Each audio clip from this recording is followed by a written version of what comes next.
confined himself in that bamboo cage for over 13 months.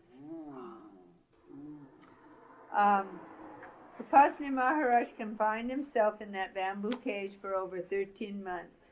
Not once during that period did he leave. He ate mainly bakri and chutney. I love bakri. Yeah. But I don't love being in a cage. You get it? Urinated and defecated, and took baths all within the narrow confines of that cage. The devotees kept the cage as clean as possible under the circumstances and attended to his needs from outside the cage. Arti was performed daily to him and was followed by devotional songs by the virgin girls that had become his kanyas, nuns. During this period, Upasni gave numerous discourses about spiritual matters from within the cage. At last, on the evening of January 31st, 1924, he called a carpenter and ordered him to cut a hole through the bars. Upasni stepped out of the cage to the elation of his followers. The time had come to step out of his cage to greet the fair flower of his garden, who was about to come to him. This was a child named Godavari. Drawn to spirituality from childhood, Godavari Vasudev Hatavalikar was only 9 years old when she first came to Sakori with her parents in 1923 to pay homage to the Sadhguru. Immediately, to the amazement of all who witnessed this occasion, on seeing this little girl, Upasni said, "Child, you will soon assume the responsibility of looking after everything here. All this belongs to you." For a while, Godavari's family stayed in Sakori. One day during this first visit, the little girl came to see Upasni and climbed onto his lap. Someone had just finished performing the puja ceremony to Upasni and had garlanded him. The Sadhguru removed the garland and placed it around the girl's neck, astounding his devotees. Godavari had been a child bride, however. After a few years, Godavari's husband dramatically renounced the world and offered her at Upasni's feet, thus enabling her to permanently join Upasni's ashram, where she became his foremost woman disciple. You want to read that, brother? Yeah, in the footnotes on that page 111, it says, Godavari Vasudev Hatavalikar, today known as Godavari Mai, is still in charge of the Sakori ashram and is the superior responsible for the women disciples, or kanyas, which are nuns. It is said that perfect masters have two women in their inner circle, one woman who plays the role of spiritual mother, like Durgabai Karmakar, while the other woman plays the role of spiritual sister, Godavari. The kanyas play the role of spiritual wives, and Upasni Maharaj referred to these virgins as his wives, though, of course, he had transcended his body and sex and had no physical contact with them except with utmost pure affection. Soon after Upasni abandoned the bamboo cage, he went to Shirdi with some of his devotees during March of 1925. This was the first time Upasni Maharaj had visited Shirdi since Sai Baba had died 6.5 years before. There, Upasni was accorded great reverence and honor as he was led to Sai Baba's tomb. Upasni narrated incidents of his times with Sai Baba, while tears rolled down his cheeks as he reminisced. So sweet. He circled Sai Baba's dhuni and returned to the mosque of the Mother of Mercy. At the mosque, people took Upasni's darshan and sang the arti which had been sung when Sai Baba was alive. Upasni bowed at the tomb of Sai Baba, and he himself led the singing of another arti.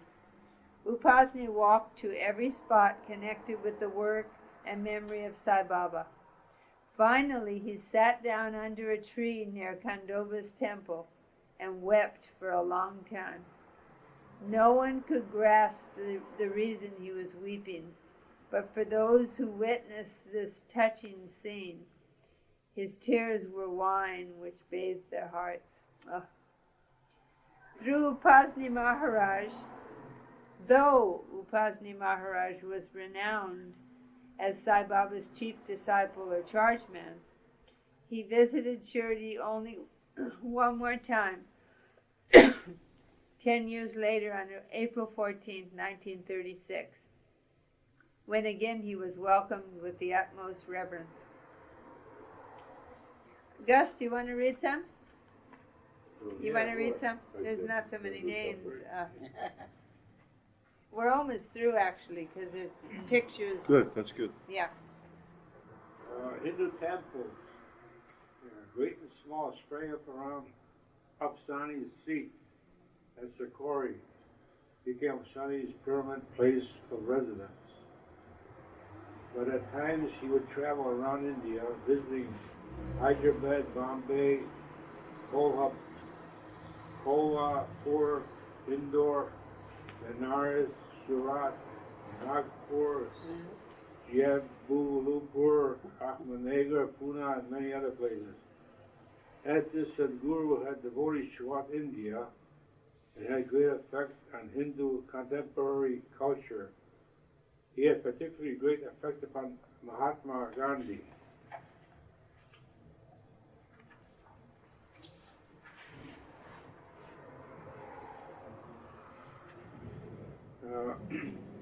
You know what it reminds me of the gunny sack, and it seems like he's trying to stop a flood, you know, they put those bags out. It's just kind of fascinating. Okay, the young Zoroastrian whom Upsasni had struck with a stone would be seen on and off for 7 years. It is said that the followers of Upsasni who saw the young man weep thought he was repenting. Upsasni did not explain upon it. In 1921, the young man stayed in Sakori continuously for 6 months, and on the day he had left, Upsasni bowed to him, proclaiming, "You are Adi Shakti. You are the primal force." During 1922, the young man came back to visit Upsasni at Sakori 2 more times, staying for as long as 6 months. But after this, he did not see Upsasni for almost 20 years. However, Upsasni would often mention to his young man. In 1961, Upsasni went to Ahmednagar for one purpose, to perform the arti before that man was photographed. Afterwards, Upsasni asked the people there, "Do you really know who he is? He is the avatar." Upasni Maharaj had brought the primal force into human form. That young man had become his leading disciple in spiritual error and God-conscious mess himself. Both met for the last time in a deserted area called Kedgaon. It sounded like, I don't know, I must be getting tired. It sounded like he said a God-conscious mess himself. Okay. Both met in the same time in a deserted area called Kedgaon on October 17, 1941. They met in seclusion, alone together in a hut. No one knows what they did, but it said that Upsasni again repeated, "Adi Shakti," and beckoned, "Leave from this world." After the meeting at Kedgaon, Upasni Maharaj started hinting that he would pass away soon. He wanted to travel to northern India just before starting for the Hyderabad from Sakori with Gaddafi and other nuns. Azafi. On November 24, 1941. He remarked, I shall wind everything up within a month. On December 12, 1941, Upsasni visited Pune. He refused to follow any person or bow at his feet and take the personal darshan. Instead, he placed a koktan on the ground and told people that they could bow to it. On this occasion, he was heard muttering, I am tired of it, I shall close it up. I shall close it up very shortly. These presidents said they thought he was referring to the Second World War. The Sadhguru returned to Sikoria on the 19th of December and gave a darshan for 2 days. But short, he complained about a pain in his chest. On December 22nd, he left the Santana, where the construction of the temple in honor of his birth was nearing completion. Pressing the work to finish the job soon, he enigmatically said, the sun is setting, the sun is setting. Upsasni spent one restless night in Santana, and the next day, calling the contractor in charge of the temple, told him, my task is done, you have to take care of the rest. Now will you allow me to depart? Can you imagine that in my absence, the builder, ignorant of the earning of the Upsasni question, bade a farewell, and Upsasni arrived in Sikoria in the evening of December 23rd. Upsasni's usual custom, whenever he returned from outside Sikoria, was to bow to the bamboo cage as soon as he alighted from the automobile. But that day he went directly to his hut. In the early morning of December 24, 1941, Upsasni complained of a severe pain in his heart. Godavari was resting nearby, was awakened from her sleep by a voice calling, are you still asleep? The time has come when you are wanted. Startled, she awakened and found Upsasni in pain. Upsasni requested a mustard plaster and resting said, I will be all right in 15 minutes. He lay down and appeared to be sleeping while those around him were afraid to disturb him. And after 2 or 3 hours, when the devotees saw no physical movement, they grew worried and called a doctor who came and declared that Upsasni Maharaj had left his body. The burial ceremonies were performed in Sikoria the next day. Wait a minute, let's read the footnote. What is it? Oh, you mean... I'll read it. It is interesting to note that while Upasni Maharaj was preparing to drop his body, during the same time the Japanese were planning to bomb Pearl Harbor, which immediately involved the United States in World War II with Japan. He dropped his body on December 7th, 1941? Yeah. Sounds like he did. Okay, let me see.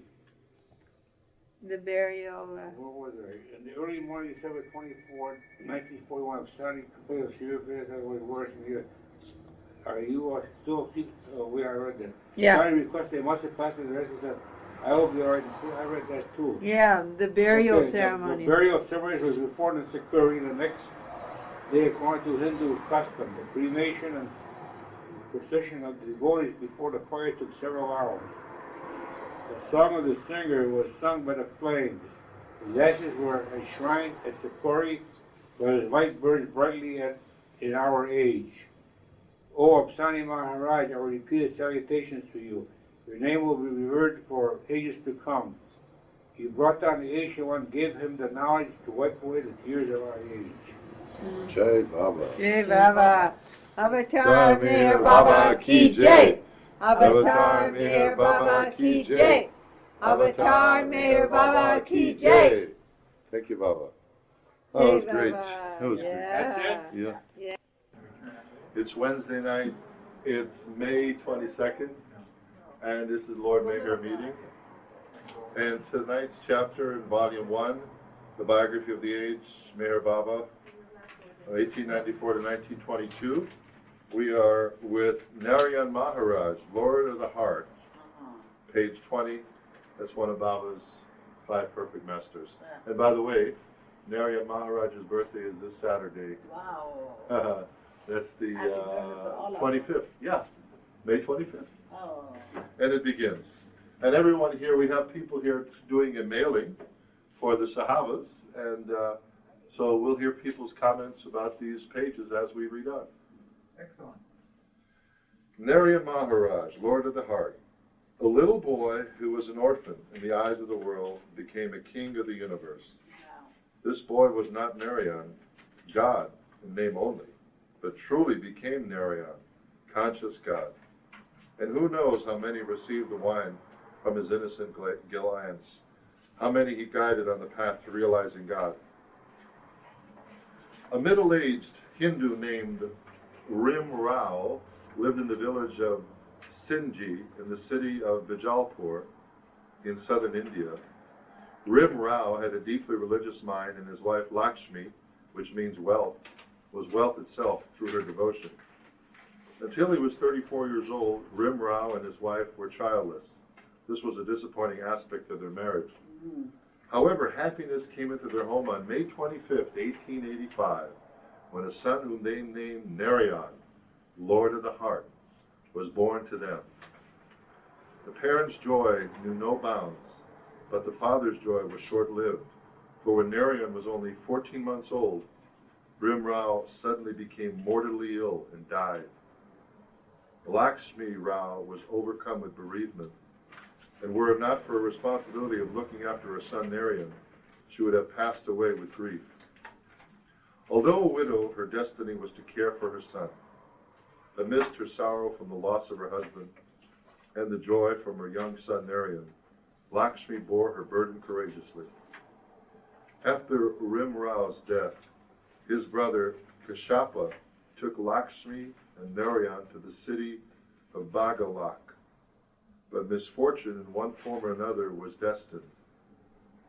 When Narayan was only 5 years old, his mother died suddenly, leaving him an orphan. Oh. Narayan's paternal grandmother lived in Nargun, where she has a small piece of land. She had no other grandchildren, and so after a year with his uncle Kashyapa, Narayan went to stay with her. Although Narayan seemed like a normal child playing with the other children of the village, even at a young age his thoughts were of God. From the age of 6, he would visit the Hindu temple of Lord Dattatreya daily for darshan of the deity therein. The boy would fervently participate in the ceremony bhajans and kirtans, devotional music and hymns, and this serious devotional tendency was evidently noticed and respected by the temple priests. One day, while playing with his companions in the forest outside the village, Narayan and his friends climbed a nearby hill. They discovered a cave and dared one another to enter. The curious group of playmates ventured inside, but soon became frightened and ran out as the cave was pitch dark. Only Narayan stayed inside and explored deeper into the cave. His playmates thought he was lost inside, but Narayan wandered for several days in its passageways until he found some carved steps which descended to a hollow room. At the bottom, he found a naked yogi absorbed in deep meditation. As Narayan sat before him, the yogi slowly came out of his trance and opened his eyes to behold a boy. After bowing to him, Narayan returned, much to the amazement of his friends and elders. In Hinduism, there is a traditional confirmation ceremony of the sacred thread. Narayan's confirmation was celebrated before a large number of guests. The young boy was handsome, with refined features, and his spiritual inclination of mind deeply impressed the villagers. Every person was drawn to his gentle beauty, instinctively loving him, and it seemed as if the song of wine was already singing in this child's heart. Although just a little boy, Narayan's spiritual calling was making him restless, and he found his grandmother's strict home confining. Once while he was eating his meal, he asked for more rich butter or ghee. His grandmother, instead of giving it, scolded him. After this incident, fed up, no longer caring for his home and relatives, Narayan disappeared. At this time in 1894, he was only 9 years old when he renounced the world. Even though he was at a tender age to achieve spiritual renunciation, he who has the song in his heart has no age. Age is of no importance. This longing and ardor for God makes one go mad, and in this divine madness, to play with tigers, climb mountains, walk on fire, and pass through the worst calamities becomes possible. For 6 or 7 years, Narayan's whereabouts are unrecorded, but it is rumored that at this time he traveled between Nargun and Pune as a sadhu. In the course of his wanderings, Narayan no doubt had to face many terrible hardships, which cleared his way to the goal. Isn't this amazing? Yeah. I never knew at 9 years old. Yeah. Driven by his search, Narayan came to Sodati village. Nearby is the mountain Yalamama, where a yogi named Jamdagni Rishi had done penance. To the mountain's Yalama temple, Narayan went, where he took darshan of the mountain deity and decided to stay for the night. While on his way to bathe in the river near the temple, his gaze fell upon an old woman, a tapasvini, a woman ascetic. The tapasvini beckoned Narayan to her and asked, "Child, you are so young and small. How is it that you've come here all alone? Who and where are your parents? Tell me your story." The child sadhu sat down next to her and began, "My name is Narayan. My father is Shri Datta Maharaj." We'll look that up in the footnote. Shri Datta Maharaj was, I think, a spiritual name. And he gave it as a name, but I think there was a spiritual name. It says, Doesn't Datta mean father? oh, when Narayan spoke of Shri Datta Maharaj, he was referring to the Hindu god Dattatreya, the Lord of the Trinity of Brahma, Vishnu, and Mahesh. Wow! He was referring to the Trinity. So that, he says, my father is Shri Datta Maharaj. Datta is my father and my God, he said. He is my sole support, and only he looks after me. After my daily morning and evening bath, I repeat his name until I know he is pleased. Hearing this, the old woman ascetic was astonished and said, "Though you are quite young and quite small, your devotion would put men to shame. To become helpless in life is to gain strength. Only the helpless attain godhood." With these words, the old woman left him. Narayan then bathed in the river and took darshan of Renuka, another deity there. He remained at Yalama for a few days and then continued on foot to Grilhosur on the banks of the Malprahaba River, where he stayed in the temple of Vitoba, Lord Krishna, for 5 days. At Grilhosur, on one occasion, Narayan felt terrible pangs of hunger and went to a Brahmin's house to beg for food. The Brahmin was furious and retorted, "Is this your father's house? Get out of here, you little scamp, or I'll beat you." Narayan was taken aback, and his hunger temporarily disappeared. He returned to the temple, where he began shouting for Vitoba, "Krishna, Krishna." Tears rolled down his pale cheeks as he lapsed into semi-consciousness.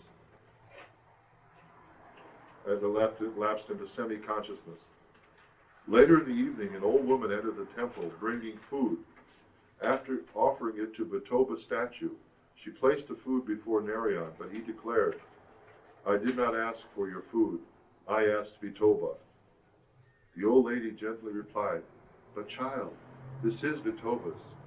It is the Lord's prasad, and you may partake of it."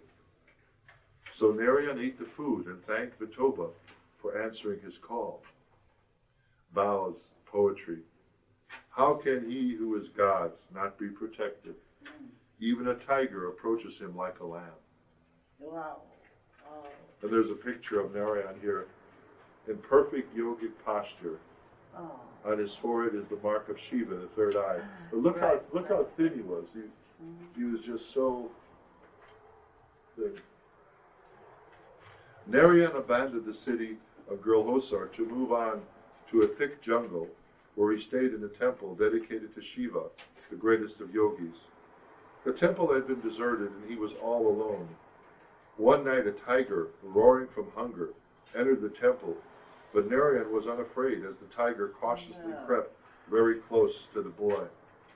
The beast took one sniff of Narayan's feet and then disappeared into the jungle. Narayan laughed as it seemed the tiger had come to lay his head on his feet and left after receiving his blessings. Oh. After staying in Shiva's temple for some time, Narayan resumed his wanderings. During this period, he would often go without food for as long as 2 weeks. But he kept walking in the heat, rain, or cold, not knowing where his search would lead. There was a song in his heart, and in that blissful state, he was forgetting everything. He would proceed where the song took him, and however severe his privations, they were nothing compared to what he was experiencing inwardly. Wow. After traveling for days in a barren region, one day Narayan's throat became so parched that he felt as if he was breathing his last. There was no water to be found, and completely exhausted, unable to walk further, he collapsed beneath a tree to await death. Suddenly a horseman appeared who pointed to a certain tree and told the startled Narayan, "A brook is near that tree." Then he vanished, and when Narayan walked in the direction indicated, to his amazement he found a small stream. From this divine help, Narayan felt confident that God's sight was truly on him. Narayan moved on to Kedgaon village, where he stayed for 4 months at the house of a rich landowner of vast estates named Nargadi. The childless landowner and his wife were greatly drawn toward the young sadhu and looked after him with much love. After a few months, they offered to adopt him and make him their heir, but Narayan refused and soon after left Kedgaon for Belgaum. Traveling to Pune from Belgaum in 1901 or 1902, the exact dates are not recorded, but in the back here it said, it doesn't refer to it really. Narayan stayed in the temple of Hanuman near Raviwar Gate. He was then 15 or 16 years old. In Pune, he encountered serious trouble when a shopkeeper accused him of stealing money. Narayan escaped from Pune and went to Koparagar, where he stayed in another temple dedicated to the Hindu god Bhairova.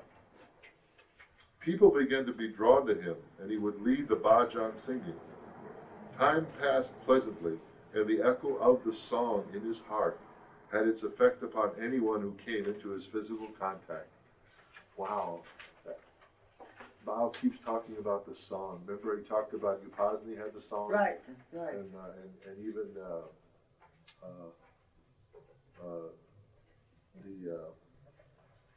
Harzad Babajan had the song. A man named Wakoba would daily come to be with Narayan, and love for the young sadhu invaded his heart. Wakoba was wonderstruck at the divine qualities he detected in this youth. After some time, Narayan moved from Bhairova's temple to the home of another businessman named Rup Chand, who had devotedly made arrangements for Narayan's comfort. One day, Narayan visited Wakoba's house, where he met a man named Trimbak Rao, who was from Koparagar, but resided in Arvi. When Wakoba introduced Trimbak, he was immediately attracted to Narayan, and he inquired if he would accompany him to Arvi. Narayan agreed, and the elated Trimbak and young Sadhu departed. Trimbak and his wife Lakshmi had no children, and with true devotion they worshipped the Hindu god Murdraleshwar, in hope of being blessed with a son. While Trimbak was on his way to Arvi with Narayan, Lakshmi had a dream. In a voice, it told her, "The youth who is coming to your house is a great saint. Look after him well and treat him as your own son." Within an hour of the dream, her husband and the youth reached home, and Lakshmi welcomed Narayan with great reverence. It was said that on one occasion when Lakshmi was worshipping in the Murdraleshwar temple, that Narayan appeared to her in a vision and said, "I am your son. There is no more need to pray for one." In this way, Lakshmi's prayers were fulfilled, and Narayan ceased to be an orphan. Isn't this amazing? His mother was Lakshmi, and now this family who are taking him in, the woman's name happens to be Lakshmi too. Lakshmi served Narayan with great devotion, and Narayan treated her graciously in return as if she was in fact his mother. Days passed, then months, peacefully and in contentment, but the sorrow of the song was starting to pierce Narayan's heart again. No one except him knew of its pain. The song was making him restless again, urging him somewhere else, and Narayan was longing to seek its source. Narayan heard the song within most intensely and knew its inspiration was to journey to Gangapur, a place sacred to the devotees of Dattatreya. That's the Hindu Trinity. And there's a footnote here on this Ganga, page 28. It says, Gangapur is a renowned holy place of pilgrimage for the Hindu devotees of Dattatreya. Hindus believe Dattatreya is the Lord of the Trinity of Brahma, Vishnu, and Mahesh, whose presence can be felt especially in Gangapur. To those burning in the fire of divine love, Dattatreya appears in different forms and helps in various spiritual ways. When Narayan worshipped Dattatreya, he was worshipping God as the creator, preserver, and dissolver of the universe. Wow. It was no longer possible for him to remain with his adopted family in Arvi while he was struggling inwardly in a storm of restlessness. He earnestly began preparing to set off for Gangapur, but Lakshmi's tears at the thought of his departure halted him. During his 6-month stay at their home, Narayan had become the son that Trimbak and Lakshmi had never begotten, and it was impossible for the mother to let her adopted son leave. Oh my. Narayan was now 17. Though young, he was merging into the spiritual consciousness of a true master, and the moment of uniting with his beloved Datta was very near. This moment of union could not be postponed. So he allowed Lakshmi to accompany him when he left for Gangapur. On the journey, however, the woman fell ill with fever, and as Narayan could not abandon her, he accompanied her back to Arvi, frustrated at the turn of events. His mother, adopted mother, got sick, so brought her back. Yeah. After Lakshmi recovered, this time her tears could not stop Narayan when he resumed his journey to Gangapur. Narayan was overjoyed to finally be in the holy city.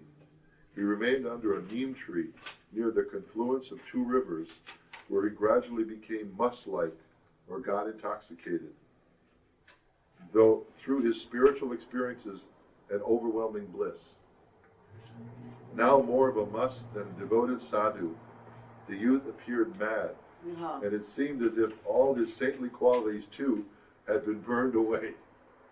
Unconscious of hunger or thirst, a divine fire was consuming him. If he ate at all, it was while roaming through the streets begging.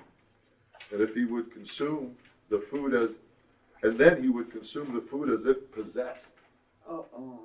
Even when the river flooded due to the rains, Narayan would climb the neem tree and remain unaffected, sitting on a branch, absorbed in his spiritual enchantment, while the flood was below him. Who's that in cave? Oh my, he was intoxicated. Yes, okay. Yeah. Narayan was drawn to climb a nearby mountain and live in a cave, and in this cave he did not eat or drink, but played with fire. In his play with the elements, joy and pain combined. The pain from the flames burning his flesh was so intense that it maintained his link with the physical body. Simultaneously, the spiritual joy was overwhelming, liberating him from his body. He would burn himself to keep him grounded, and his bliss was so great that he didn't even feel the burning. I know. His pain expressed itself strangely, though there was no bliss for him without this pain. The suffering overcame him, and he cried out in the cave, "Alas, my beloved, why won't you meet me? Why have you turned away from me? Why don't you turn and show me your glorious face?" Jai Baba. Jai Baba, reading Narayan Maharaj. Oh, It I'm was sorry, waiting I'm for late. you. No 20 problem, we're keeping everybody company. It's minutes. like Yeah, the I radio. love it, yeah. The cave had been transformed into a furnace. Crying with pain, Narayan was writhing in that cave of flames, inwardly merging with the sea of fire. Finally, unconsciousness came to Narayan, and after awakening, he saw all the walls of the cave charred, while his body remained unscathed. Quite emaciated, Narayan abandoned the cave and wandered along the mountain cliffs. After some days, he was dazed, sitting alongside a monastery situated in the mountain, absorbed in his inner state, when a voice aroused him out of his trance. The voice was clearly calling him, and he entered the chambers of the monastery, where at the end of a passageway he saw an old man. When Narayan went up to him and bowed, suddenly the old man's gaze turned his sea of restlessness into a sea of bliss. Narayan fell at his feet, recognizing the old man as the master he had been dreaming of. The disquiet he had experienced for nearly 10 years melted away into peace at sight of his guru. The old man embraced the youth, then told Narayan, "I am hungry. Go beg and bring me some food." When Narayan returned with the food, he found the monastery doors locked. Shocked, he started shouting for his master. Hearing his cries, the caretaker of the monastery appeared and told him, "No one has been here for a long while. Wow. That old man went home a long time ago after he locked up." Wow. When the door was unlatched at Narayan's insistence, there was no one inside.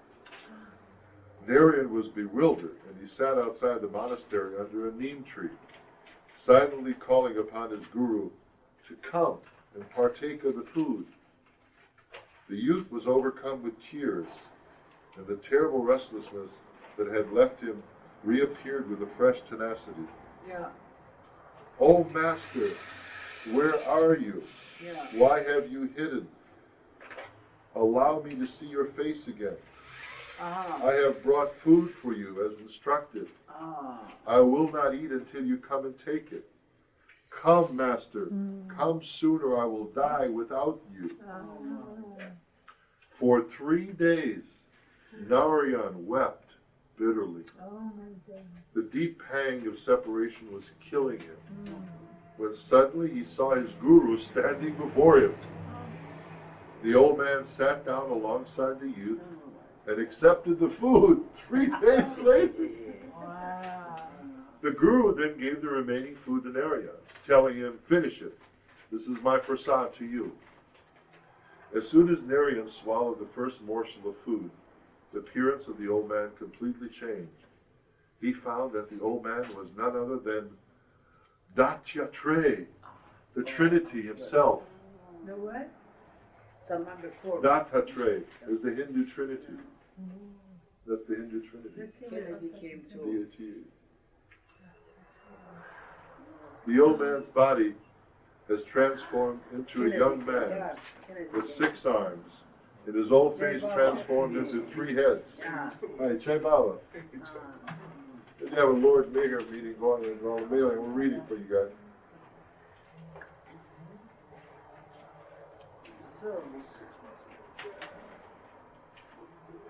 Oh no, Kenny, I think you're for the mailing, but you guys can listen in. We're like a radio station broadcasting. Yeah, Well, let me get my book quick. 31. Okay, good. Don't go on up there. I'll just read this footnote. 31 was the three heads. When the old man transformed into Dattatreya before Narayan's eyes, it was actually Kawarji Kis who was the old man and took the form of Dattatreya. Kawaji Kizur is a perfect master who takes various forms to bestow realization and perfect masterhood upon those individuals who do not have a living master. Wow, did you hear that? No. What? Say that. The Dattatreya, you know, the form. Brahma Vishnu Shiva. Yeah, that the old man that appeared to be Dattatreya. Exactly. But here who he really was. When the old man transformed into Dattatreya before Narayan's eyes, it was actually Kawaji Kizur, That's the eternal master. who was the old man and took the form of Dattatreya. Kawaji Kizur is a perfect master who takes various forms to bestow realization and perfect master put upon those individuals who do not have a living master. Exactly. He's the If eternal you don't have a master. living master, you call on Kawaji Kizur. He's not even one of the five. He's like an eternal master. Exactly. Oh, that's the one that got And St. Francis. too. Yes. Wow, I never knew this. Yes. This is a revelation for me. Yes. I'm sure glad I read that footnote. Oh, isn't that for all of us? I'm glad I read that footnote. I wasn't going to read that footnote. It was only in the footnotes about Kawaji Kizur. Hey man, you got to read the footnotes. Yeah, wow. Every word in there. Every word. Yes. Every footnote. They explain Wow. to you. Yes. We have to read the footnotes. See how fascinating spirituality is? It's the most fascinating subject. Oh yeah, here's another footnote that I missed. Baharoba, like Renuka and Mudra Leshwar. Remember that woman was praying to Mudra Leshwar Right. for a baby? Right. Is a different god of the Hindu pantheon in which there are millions, 330,000 millions. They are angels of Indra, Lord of Rain. Oh yeah, I forgot to tell you, the old man. Yeah, aren't those the angels that are around the throne? Right. Baba talked about that. Right. They're surrounding the throne. There's like Yeah, I gotta read this 330 again. million Rosalie missed angels. this footnote. This footnote. The old man. Remember the old man that was Yeah, born that appeared. and then appeared as Dattatreya? Yeah. When the old man transformed into Dattatreya before Narayan's eyes, it was actually Kawaji Kizur, who was the old man and took the form of Dattatreya. Kawaji Kizur is a perfect master who takes various forms to bestow realization and perfect masterhood upon those individuals who do not have a living master. He's always around. In fact, Henry was saying St. Francis of Assisi had Kawaji Kizur give him God realization. Oh, I didn't know. There- I thought he went direct. You know what Yeah. I wonder, Fred? I wonder if in the Yogananda literature, you know that the name Babaji? Babaji. I wonder if that's kombucha. Babaji. That's right, it could be. Because there's this perennial soul that Exactly. comes and gives God realization. Exactly. Wow, this is heavy. Yeah. It's it. Yeah. It's it. It's it. This is awesome. Narayan did not Good take. with the valve. Wow. It said Narayan did not have a living perfect master. It said Narayan did not have a living perfect master, so consequently Kawaji Kizur took the form of Dattatreya because that was the beloved form Narayan worshipped. Kawaji Kizur was also the master of Moses and appeared as a burning fire before the Hebrew prophet who was on the sixth plane. Kawaji Kizur was also the master of Francis of Assisi Oh, you and were. appeared as the crucified Jesus before the Christian saint. In other words, he appeared as Jesus before St. Francis. Right. I'm disappointed. I thought he went direct. Actually, Francis of Assisi was greater than a saint. He was a perfect master and became God realized through the intervention of Kawaji Kizur. Wow! Kawaji Kizur! I hope I'm pronouncing it right. Khizr. I It think doesn't you matter, are. Fred, the heart's in it. Wow. I think you are. That's Fred, awesome. 'cause I'm on it- page, the page I'm on is page, Why, because there, I see it there. what page is that? That's, What page are you on? on the footnotes. Oh. I don't know, what page are we on? Oh, here we are. Oh, Page I- 31. I have desserts for them, let me just. Well, let me keep reading, Okay. because I'm a radio show, Okay, and then, you know, everybody's listening. Okay. You can Okay. do what you gotta do. did I get all that or all this? Oh, this. I'm showing you, did you get it all? You gotta make your pile. These are the flight. Wow, I'm going to read that paragraph over. As soon as Narayan swallowed the first morsel of food, the appearance of the old man completely changed. He found that the old man was none other than Dattatreya. The old man's body had transformed into a young man's with 6 arms, and his old face transformed into 3 heads. He was Kawaja Kizar. With this vision, Narayan himself transformed into Narayan, the universal one. The youth became God-realized, crossing the limits of duality. But young Narayan, with the attainment of divine consciousness, Aham Brahmasi, which means Aham Brahmasi is the state or declaration of I am God in Vedantic mysticism. Refer to book God Speaks, page 296. In Aham Brahmasi, Narayan lost his own individual consciousness and had no link with the world or his body. Gradually, however, after some period of time, Dattatreya's grace enabled the youth to regain consciousness of his body and the atmosphere around him. During this phase of coming down from the God state, Narayan's health had completely broken down, but upon regaining his gross consciousness, he also regained his health with his perfected consciousness, and his 18-year-old body revived, strong and vibrant. He was 18. Wow. The young Sadhguru left the mountain and river of Gangapur, returning to his spiritual parents' home in Arvi, to their great pleasure. The community of Arvi soon recognized the youth's attainment of the highest spiritual state of God consciousness with creation consciousness, or Sahaj Samadhi, and began worshiping the boy, who was openly acknowledged as a perfect master for his blessings. Isn't this amazing? In India, the child leaves to seek God realization, gets a send-off from his parents, and when he comes back, God realized he's received with so much great homage. And because he was it, he didn't need anything else. They said the people instantly recognized him when he came back.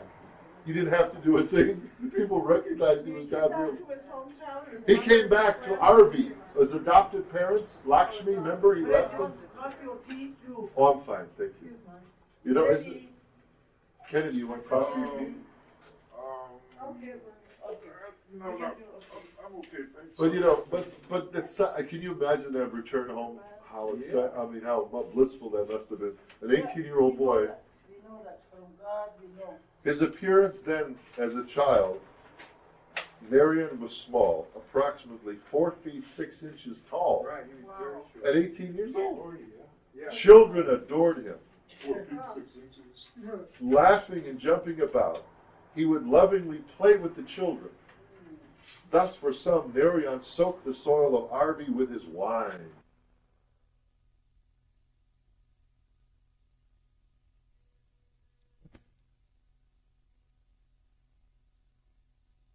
Looked young his whole life.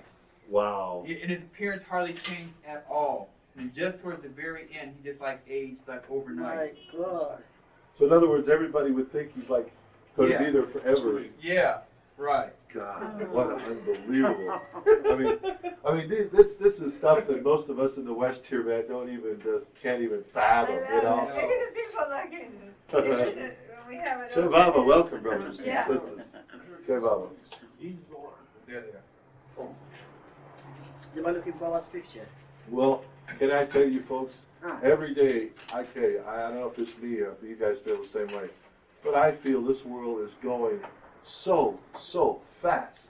Yeah. Like, I mean, I look at my daily schedule and But I the say, joy is increasing. Baba's joy. well, I think that the joy is increasing because I think people are starting to look for something else. Oh, yeah. Because the world is They're moving desperate. so fast that it's beyond comprehension.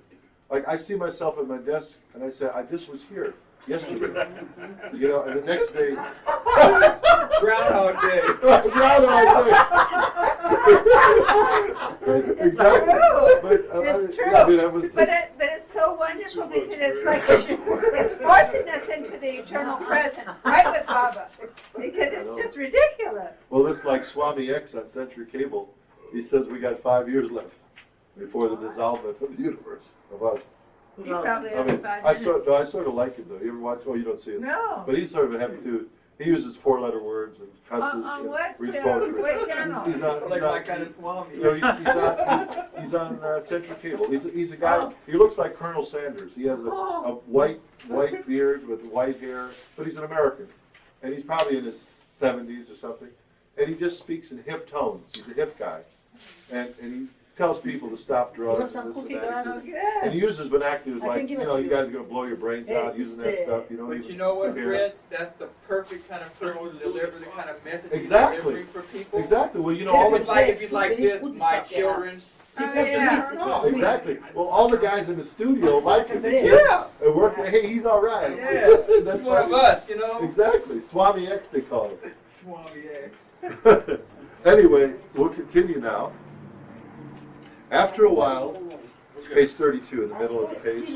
Oh, 32, you went through all that? Oh, yeah, we started. Oh my God, you just started at 7:30? We started 7:30 on the dot because we didn't have time. Oh, but you went fast. Well, not too bad. Not a picture.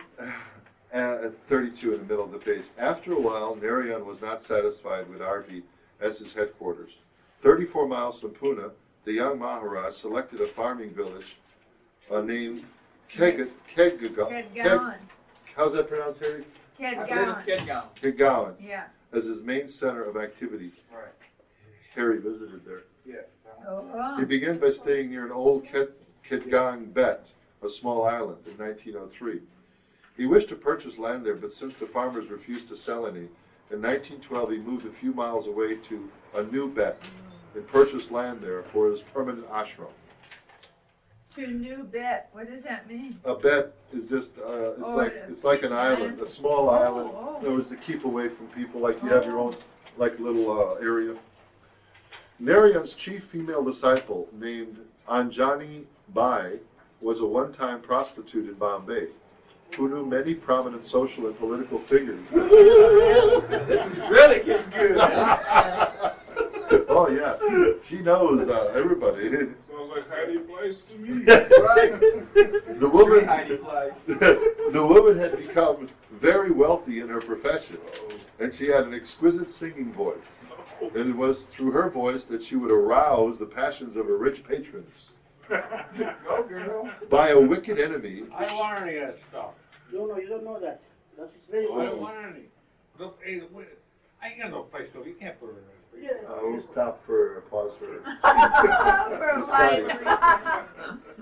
You cannot be good to him. Okay, we'll just finish that. Ah.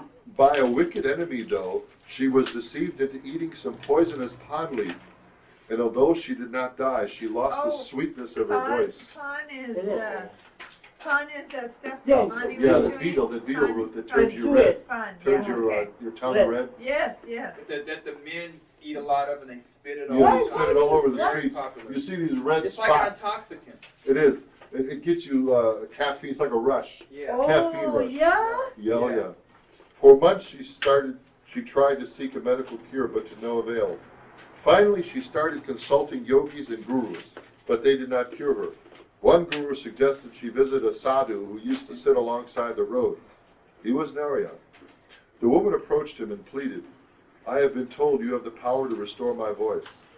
"Why should I?" the sadhu replied. "So I can sing again," she replied. "So you can sing, to whom you will sing." "If I restore your voice, will you sing to me?" replied Narayan. Oh. The woman replied, "Of course, I will do whatever you wish." "Well, go ahead and sing to me." And with these words, the woman began to sing, much to her own amazement. After this occurrence, Anjai Bai left her disreputable profession and turned all her wealth over to serving Narayan's needs, who thus became a rich Maharaja, leaving behind his sadhu nakedness. I can't believe it, a prostitute! Prostitute was the what they call it, the Consort. consort. Yeah, No, Mary but Magdalene what do they call it? Was a stipend. Was a stipend. Yeah. Or a shop. Yeah, but Oh my look God. look at Rabia. Oh, watch it, Fred. It's What tough. happened? Could be. What's that? I heard Maharaj. Well, look at a picture of this Anjanai Bai. She's very pretty. Beautiful. Yeah. She's on a horse here. This Anjanai Bai. Look at, she's on a horse, this woman. She's very pretty. And look at the You handsome can see man probably by why, her you there. know, she was in that business. Well, kind of reminiscent of Muhammad. I mean, the woman he married. She was like 15 years her senior, But- and she but you know stole some- like a wealth on him. Yeah. Right. Oh, you know something about Muhammad, though? Hadija. You know, Muhammad had a He was mystical 15 wife. years He older never than was Muhammad. married. Yeah, she was Oh. 15 years. That's true. He was never married. He was never married. They used that only as sort of a dialogue breaker. Because we heard that from Upasni's chapter. Now, who never married? It says in Muhammad. the Quran that they were never married. What happened Ah. again? Remember, Muhammad used that mythical wife. He was never married. Oh.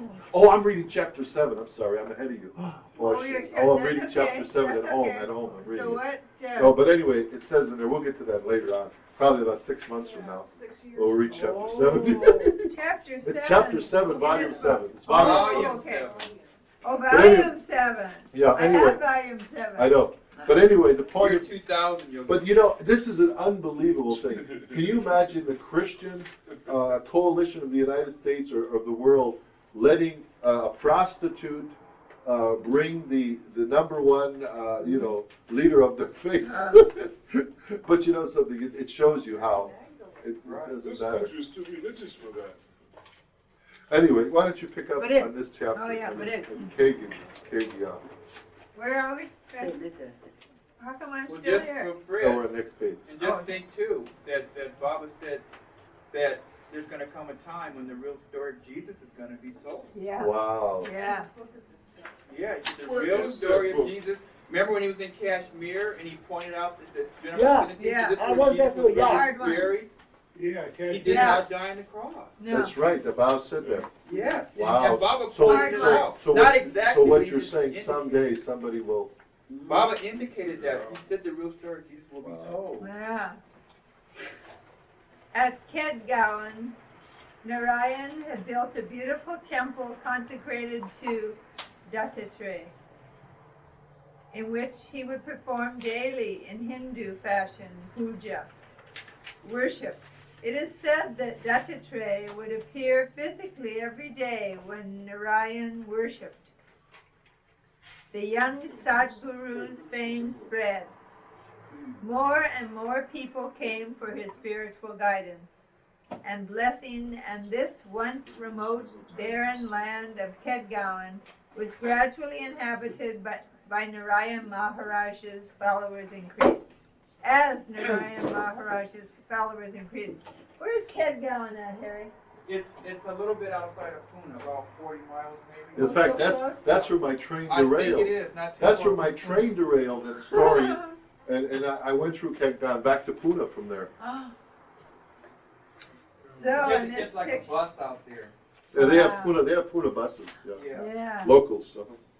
that might even been where I went to this Hindu wedding of a Baba lover. Well, It's yeah. a nice ashram. Yeah, And it's- it has lots of grounds on there. A lot of people Uh-huh. come. A lot of Well, pilgrims can I tell you come, a lot of something? Was it devotees. his ashram? Yeah, and I think when I was there, Lord Mayor Volume 1 was being sold there. Wow. Well, can So I they tell- know about Merwan, our Mayor Baba, through. Well, can I tell you something? Maybe that's what helped me in that derailment of the train. Because when I went through Kedgaon in a rickshaw, not knowing where I'm going to head for, we headed back to the main road. We're trying to get a car or a bus to go to Bombay, Yeah. and everything was totally booked.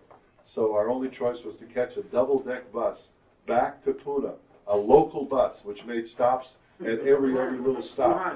And I was with these bankers who were on the train that was derailed. They helped me carry my luggage. I was supposed to catch a midnight flight back on Singapore, and it was already 4:30 when the train derailed. And how was I going to get there? So what they did is we went back to Pune, and we caught a plane, and I was only one ticket on the plane, and they gave me the seat.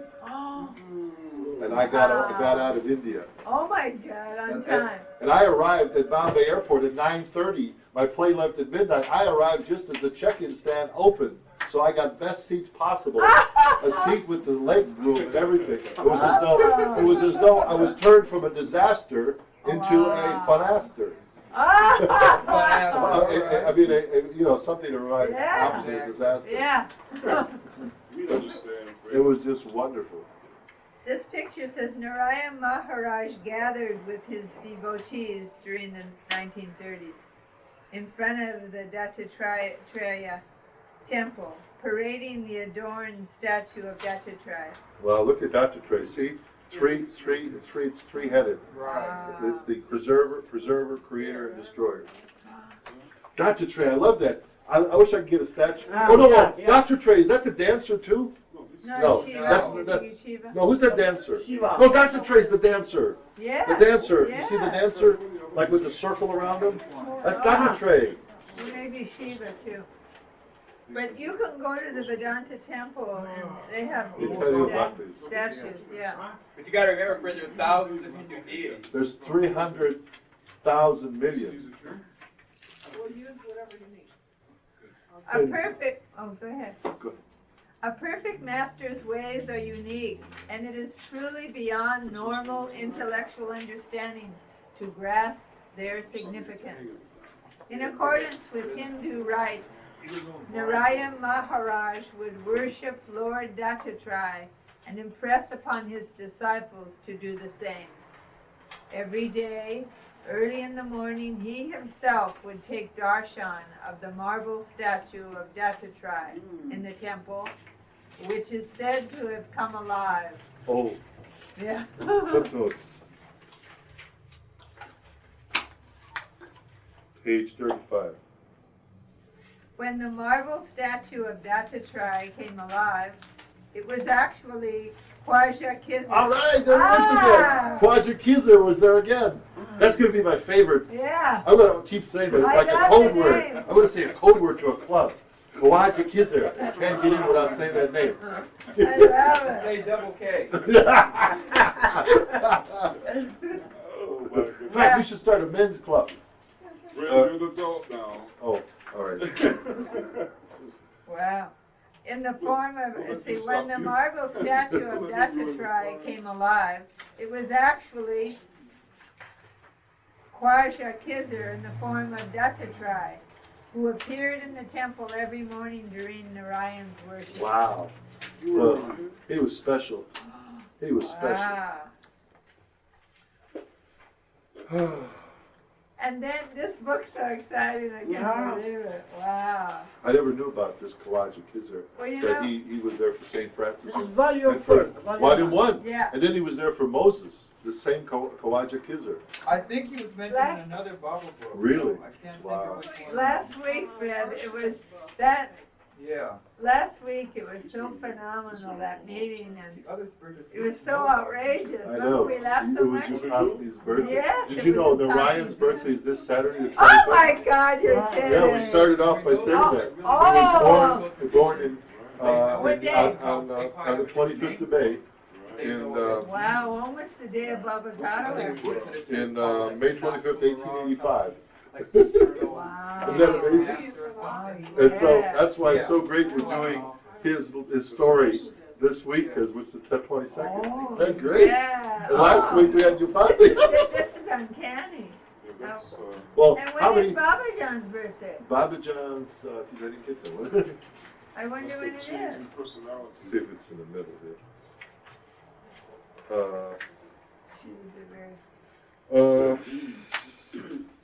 They don't know. They don't know when she was born. She says she was born between 1790 and 1800. They don't even know her exact year. They don't have that recorded. Wow, she's so Baba incredible. John's story was beautiful too. What's that? Babajan story. Of course it You was. read before? Babajan was No, in the I Karnataka. never read that story. And I never read about Upasni. And I never read about, Narayan? is it pronounced Narayan or Narayan? I've heard Narayan, both. Narayan. Huh? I've heard both. He pronounced it Narayan. What's it pronounced? Narayan? He pronounced it Narayan. He's an Indian. Who guy. did? Rosalie says, I'm He's a- an Indian guy. Rosalie says His name Narayan. So maybe Narayan is right if I an think Indian man Narayan. said it. Because I think I heard Narayan from somebody Yeah, else. Narayan. I say yeah. Narayan because it's my English interpretation. But I Were think you you're right. saying Narayan? No, I was saying Narayan. Narayan. Ah, I think that's, it's Narayan. that's correct. No, but she says Iranian book is Narayan. Iranian book is Narayan too. Like Oh, Is it really? Oh, Are you we don't Narayan? know. Well, Really? We can ask. Well, anyway. We have We whatever. can this ask. one You know Iranian who too. might know is Craig when he comes. Craig He's Wu. been, yeah. Yeah. He would know. Yeah, we'll ask him. Okay. Where am I? Right there. Narayan himself would lead procession. Narayan himself would lead the procession in honor of Dattatreya, held every Thursday, and sing melodious bhajan songs to the gathering. This is a marble statue of Dattatreya that Narayan would worship, and it would come alive during the Sadhguru's puja ceremony.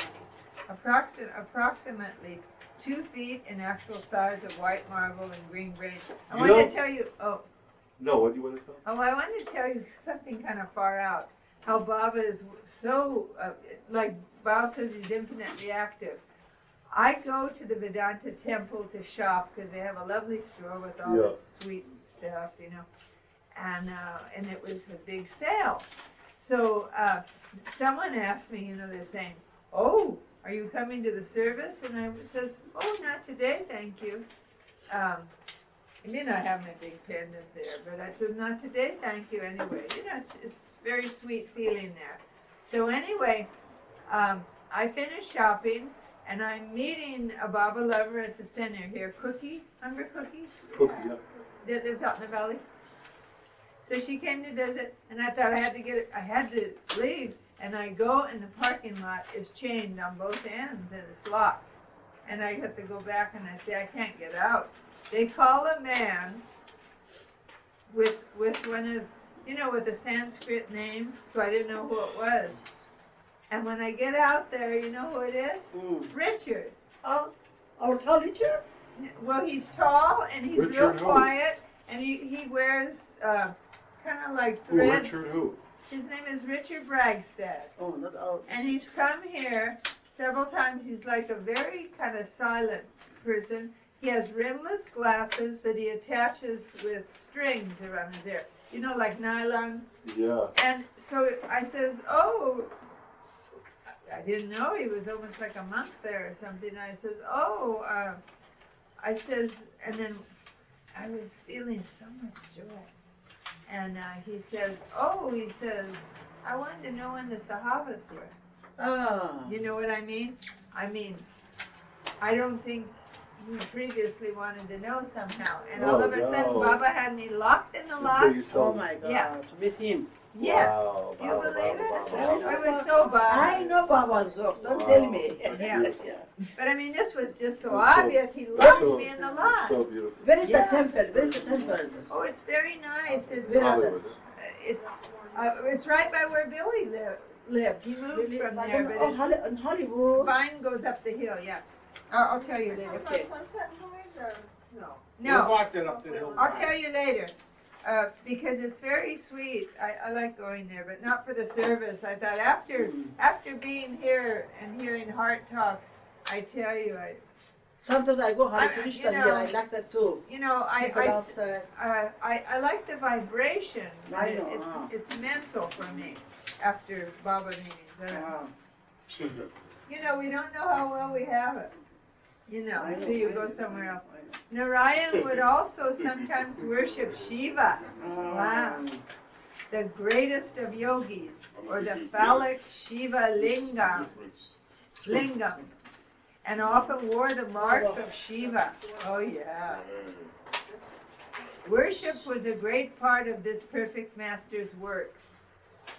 It is said he once congregated 6,000 Hindu priests and led them in a tremendous ceremony. Occasionally, Narayan would become like a child and play games with his devotees. Later, as their master, explaining to them the spiritual mysteries underlying these games. Wow, that's a master out there. You know, well, Baba's like that. You know, he had the Mandali play games. Eventually, a small palace was built for Narayan, wherein he lived.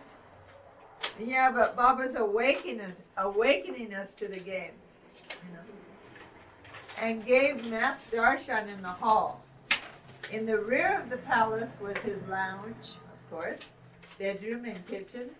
In 1926, he had an underground cellar built alongside the palace where he would retire into seclusion to do his universal work.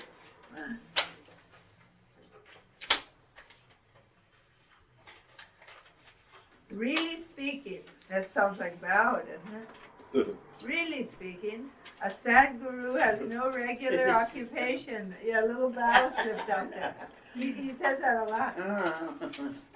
When he says Look how small. And it was only 4 feet tall, 6. What? 4 feet 6. Ah. 4 6. How did you know that? It says in the story, you know, a little earlier. Oh. It was only. It said when he came back from the mountains, God realized. Wow. He said this small little diminutive man would play with the kids. Well, he was only 18 then. I think in the ashram they had some of his sandals. Uh-huh.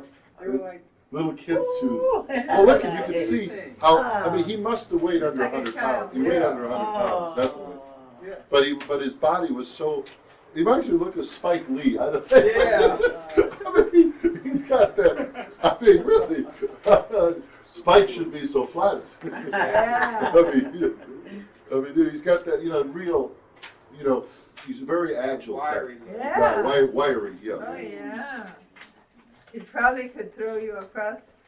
Whoa. Yeah. He probably with one glance he'd blow you With down. one glance, yeah. What was his name? What was his title? His incredible title. Lord of the Heart. Oh my God. Yeah, that's what Narayan means, Lord of the Whoa. Harry said His first. parents' name were Before he Rim did it. Rao, his father. Rim? His name was Like Rao. R-I-M? R-H-I-M. Oh. And that was his parents' name. And his mother's name was Lakshmi, which is a common name. Looks like a Lucky Smith.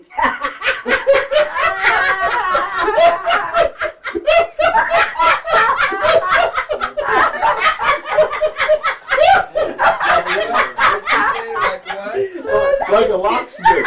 Locksmith.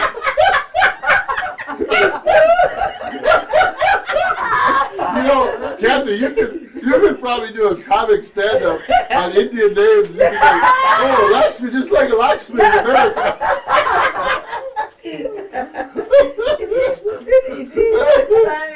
Yeah. Who is Lakshmi? Lakshmi was Well, she was one of Krishna's. she was Radha's friend. Radha's wasn't she? friend. Because That's right. Baba said that Korshan was like Lakshmi, Yes. and Mira was Oh, his Radha. yeah. Right, Oh. Must be common name then. No wonder he took for them. That's funny. No, I think this is joy having this learning. Oh, Ah, that's good. yeah. The laughter is just an indication. Because that last meeting we had, it was so joyous that I thought, I know why Baba had me reading these books again. I don't get enough joy in it. You know what I mean? Oh, no, It's well, like I'll tell you honestly, my mental state and thoughts have never been so, what's the word, I mean, it's like as though these words are so welcome into oh my my mind God. that like, I've read this before, but it's like Yeah. a revelation. well, I'm just saying, these words are so welcome in my mind Very these good days. book. that- Yeah, it's a holy. I Very just good. consider it. I love holding them. Yeah, it's beautiful. Really you can't even buy volume 1 anymore. We have in Iran that too. You know where Rosalie found her volume 1? At the Bodhi Tree used bookstore. Yeah. Wow. Somebody I had thought it. it was $10, but it was $15. Still. Bao says, So it was a $40 book though. yeah, $28 $45. book. whatever. With all love to you, dear Sister Rosalie, may beloved Avatar Meher Baba bless your heart with his love, so that your heart may become the music of his life divine. Wow. What's your favorite? Well, I never got this one signed. Oh, get it. Yeah. I got some other bodies signing up. Really speaking, a Sadhguru has no regular occupation or daily routine. Oh, I can hardly wait. A Sadhguru's work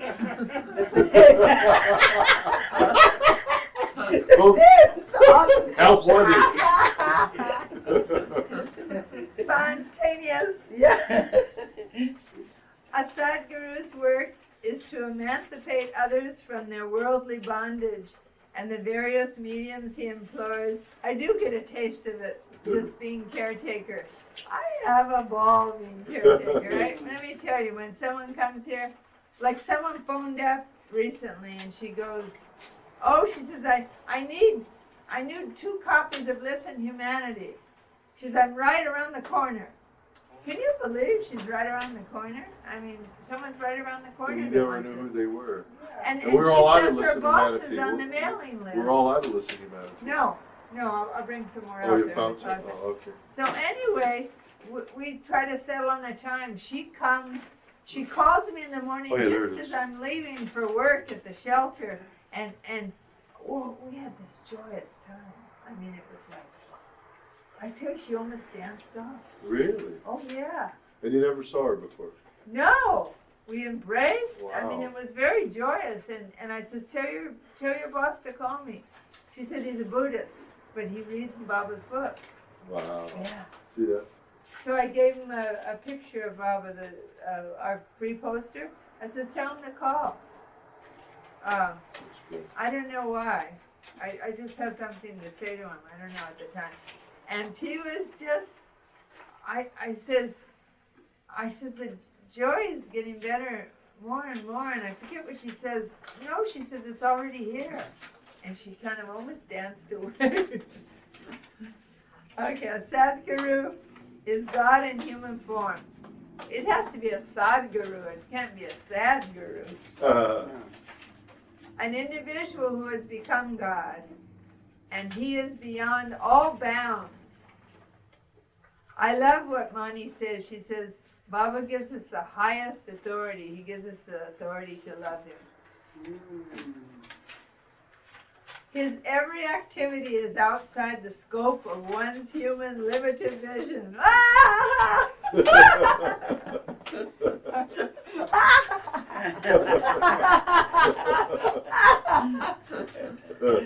That's good. Narayan Maharaj, literally, God the King, was a Jamali. Oh, that's a good mood, right? Oh, Jalali yeah, is they're, fire. They're Okay. sweet. Jamali master. Isn't Muhammad mostly Jamali, but he can be Jalali? Right. I know he can be Jalali. Right. You know the meaning, both of them, you know that? Well, Jamali is sweet and mild. Face, beautiful face. Beautiful, and Jalal is that like a youth manifestation like that. Well, yeah, but Jalali, Jalal is manifestation. yeah. This is what Harry said earlier when you Yeah, read what? this. Well, go ahead and read. You'll see what Harry said Oh, about okay. his perennial youth.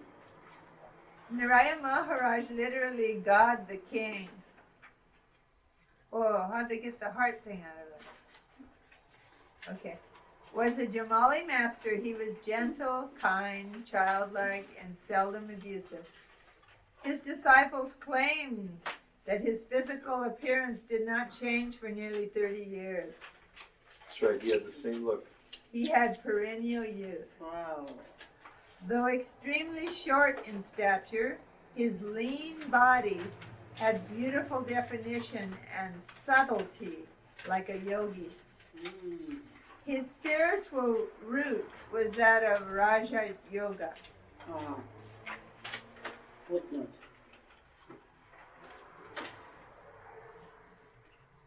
39. Raja Yoga is the yogic practice of severe asceticism, penance, and discipline to gain power and mastery over the illusory self of mind, energy, and body. Wow. Sounds painful to me. No pain, no gain, Kennedy. I suppose. Although I'm not lining up for pain. No wonder I'm so happy, huh? Some of his disciples claimed that his spiritual lineage was connected to Dyaneshwar. It's right there, section 39. Yeah. Footnote 39. Dyaneshwar. Let's see where I gotta get this.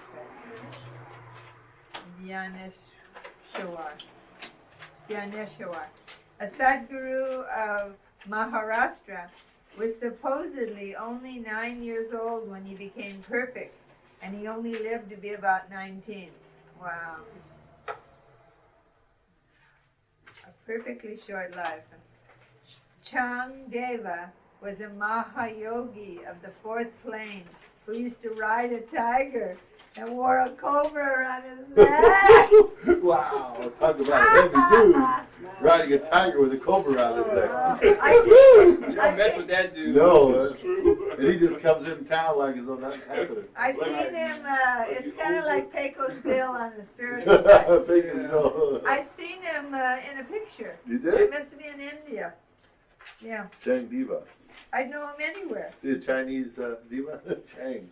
Oh, really? That's true. This great yogi once challenged the young master, but his occult powers failed. Oh, my goodness. Isn't that funny? You can even, it's like you're having a shootout and your bullets don't go off or something. This great yogi once challenged the young master, but his occult powers failed. Afterward, Changdeva became a disciple of Dyaneshwar. Dyaneshwar. Oh, this is just too much, isn't it? Okay. Narayan, once the naked Raja Yogi, who had suffered terrible penance in ascetic denial, was now regally attired in silk and velvet clothes with gold embroidery and diamond buttons. Wow. Wow. So that's the mark of Shiva? Yeah. Yes. What's the mark of Shiva? Looks like almost looks like a chevron. A chevron. You know, it's two lines together. Looks like a stripes on a military Oh, person. yes. See it on the head? It's like a chevron. Even in his forehead, Yes. oh, you know what that is? In his third eyes, you know, it's open. You can see Shiva. everything. What's the mark of Shiva? Shiva. He who once lived in caves now lived in a stunning palace. Oh, this is so good. It is rumored that his circle of 12 men were all Maharajas in India. Although he dressed like a rich Maharaja, himself having the best tailors from Bombay, and even buying a new automobile every year, he was spiritually perfect. A king who oversaw the three worlds, Triloka, the mental, subtle, and gross spheres. On one occasion, a Zoroastrian devotee, whom Narayan called son, asked, "Narayan, you call me your son. Then why don't you give me some of those jewels you wear so that I may appear as regal as you?" Ooh. Suddenly, Narayan's mood from Jamali was upset. Entered Jalali, and he looked with scorn and disgust upon the man, saying, "Never desire such things. These rings and jewels are filth." Ooh. Wow, look at his gold fez. You can see he's fezzed up with life. Wow. Narayan would hold darshan in his palace upon different thrones, ornamented exquisitely. One throne, carved with the image of Dattatreya, was plated with silver and was very large, nearly 10 feet high. And within this throne was a beautifully carved chair, also silver-plated. In April 1915, while Narayan was holding darshan on his silver throne, Suddenly, a stream of light shone through the crowd, and a ragged youth appeared before him, divine wine pouring from his eyes. The young man was dazed. It was the Zoroastrian youth that Babajan had kissed. Wow. Narayan immediately dispersed the crowd and came down from his seat. Gently taking the young man by the hand, he led him to his throne, and taking a garland from his own neck, placed it on the youth's. He then gave the young man fresh mango juice to drink. After finishing the juice, the young man arose from the throne, bowed to Narayan, and disappeared out the door. Narayan kept gazing at the youth until he was out of sight, and he seemed extremely pleased.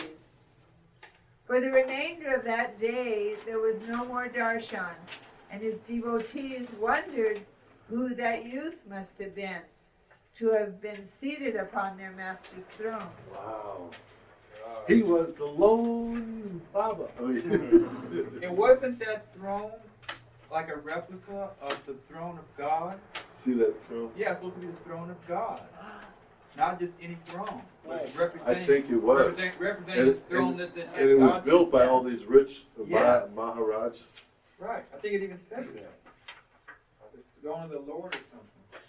Narayan Maharaj would often travel to Pune and Bombay and to other parts of India, often accompanied by the children of his devotees. In 1934, he was a guest of the Maharaja of Mysore and went on to Indore, where he was taken in the Maharaja's own carriage, leading a parade. In 1935, he journeyed northward to the Himalayas for his work. It is said that the king of Nepal gave him a throne. He also traveled to Benares, where he bathed many devotees and children in the Ganges River. Wow. Isn't that wonderful? Oh.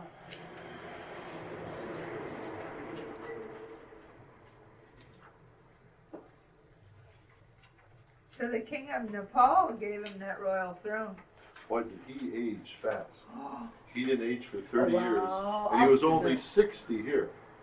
But in other words, for Yes, 30, what was- I for know 30 that. years, he kept his youth like a boy, and then when it was his time to drop his body, Oh my God. all at once, he died at age 60, Wow. which is unbelievable because from probably the age of 30 until he died, he was totally youthful. Yeah. So he kept his youth until his body was ready to go. Wow. That's what we're all trying to do. My goodness. All right, so you finish this, and then Yeah. I'll start the next chapter.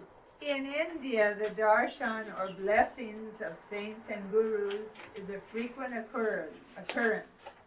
People heard that Narayan had performed several miracles in Kedgaon, and they were drawn to seek his touch. But the miracles were his play. Narayan Maharaj was the owner of the wine shop of love, and through the medium of these miracles, people came from far and wide for his blessing. These miracles were the shadows of Narayan's real work, to allow people the opportunity to taste the wine of divine love that lived in his body.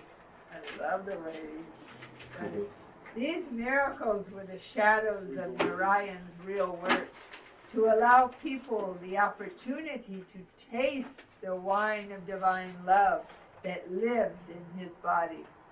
There is no real prasad other than this wine. And Narayan distributed it to all who longed only for God's love. Life is meant to imbibe this wine, and after drinking it, when life ceases to be life, existence is born. This is the highest of all spiritual gifts, and only a perfect master can fill one's heart with this prasad. In August 1945, Narayan Maharaj left Kedgaon and traveled south to Bangalore. There, within the rampart around, what's a rampart? A fortress? I don't know. Maybe it's sort of like. It's in our national anthem, or the ramparts we watch. I think it's sort of like a walled area just before the fort. Yeah. Yeah. Oh, I lost my place. There, within the rampart. Oh, let's see. Oh, yeah. There, within the rampart around a deserted fort, preparations were made to perform different types of yagnas, ceremonies of burning sacrificial fires of sandalwood and oils. The ceremonies lasted for 3 weeks, and hundreds of devotees from distant parts of India came for the holy celebration. Thousands were fed each day on the festival grounds. Narayan was leading this festival, and with his own hands he distributed dakshina, prasad in the form of money. This prasad was given to hundreds of destitute people.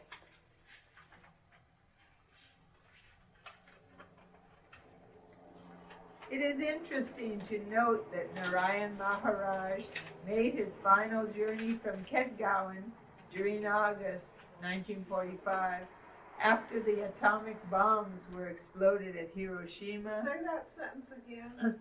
It is interesting to note that Narayan Maharaj made his final journey from Kedgaon during August 1945, after the atomic bombs were exploded at Hiroshima and Nagasaki, Japan.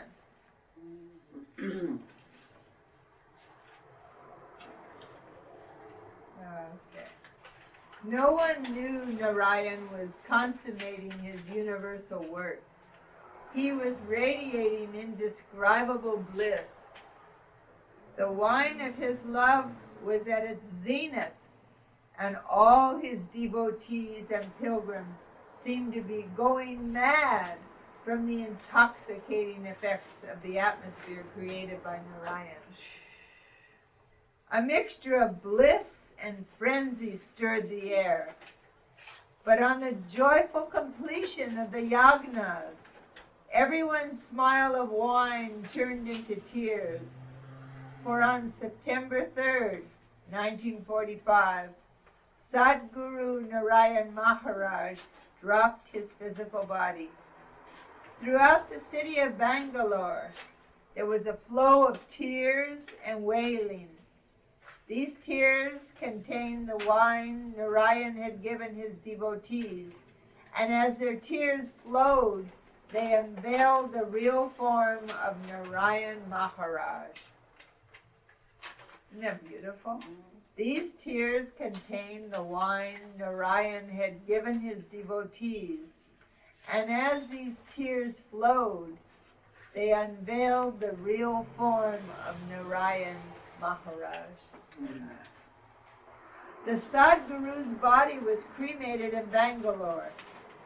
Half of its ashes were taken to Kedgaon to be enshrined in the Kedgaon Palace Hall, and the rest were taken to Benares to be absorbed by the great Ganges waters. O Narayan Maharaj, our repeated salutations to you. You garlanded the Ancient One with your grace. You enthroned the King of the universe. Wow. Oh my God, That's friend. beautiful. Wait a minute. How long is this Tajuddin? Should we? When's his birthday? Actually, it's pretty long ago. Maybe we should do Tajuddin and Sai Baba next week. Oh, and how about doing them together? Are they? Yeah, next week we can Oh, do that. darn! I'm not going to be here next week. Well, I'll read them where I am. yeah, because it's a good. No, probably Yeah, we'll probably cover the masters.